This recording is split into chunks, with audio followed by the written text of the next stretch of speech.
நீ எவ்வளவு யோகியமானவன்? சரி அந்த பொண்ணு சரி அப்படியே இதா இருக்கட்டும், நீ எதுக்கு போய் படுத்த? நீ எதுக்கு போய் மயிராண்டி போய் படுத்த? கெட்ட வார்த்தை தான் சொல்லுவேன் இவங்களுக்கு எல்லாத்துக்கும். ஏன்னா வாய் இருக்குதுன்னு சொல்லிட்டு அந்த பொண்ணை பேசுறது தப்பு. அது அந்த பொம்பளைங்க அங்க உட்காந்துட்டு கேட்டுட்டு இருக்காங்க பாருங்க, அவங்க எல்லாம் நிஜமாவே எல்லாம் அவங்களுக்கு எல்லாம் வெக்கம் மானம் சூடு சொன்ன ஒரு எதுவுமே பொம்பளைங்களா முதல்ல அவங்க எல்லாம் அங்க உட்காந்து கிக்கி அது என்ன எதுக்கு சிரிக்கிறான் பைத்தியக்காரன் மென்டல் மாதிரி. உனக்கு இன்னைக்கு ஃபீல் பண்றல என் பையன் எல்லாம் பெருசாயிட்டான், என் பையன் எல்லாம் பார்த்தா என்ன நினைப்பானா? நீ யோகியமானவன உன் பையன் உன்னை நம்புவான்?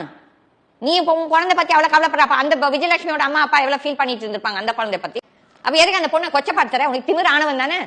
இன்னைக்கு உங்ககிட்ட காசு, அன்னைக்கு அந்த பிள்ளை பாவம் டாப்ல தான் இருந்திருக்கான், நம்மளும் ஒத்துக்கலாங்க. இவன் நீ அப்ப என்ன ஒரு 2-3 படம் தான் இருந்தேன், அந்த பிள்ளை எல்லாத்தையும் வச்சுட்டு அவளோட வாழ்க்கையை உனக்காக அர்ப்பணிச்சிருக்கான். அந்த பிள்ளை செஞ்ச பைத்தியக்காரத்தனம். ஏமாத அன்னைக்கே சிவகடையில் தூக்கி அடி அடின்னு அடிச்சிருப்பேன் இவனையெல்லாம். இவெல்லாம் ஒரு மனுஷனா? இவெல்லாம் ஒரு அரசியல்? இந்த மக்கள் இவனுக்கு ஓட்டு போடுறாங்க, அந்த மக்களை முதல்ல சொல்லணும். இந்த மாதிரி ஆட்கள் எல்லாம் ஆட்சிக்கு வந்தா நாளைக்கு பொம்பளைங்க வாழ்க்கையில எங்க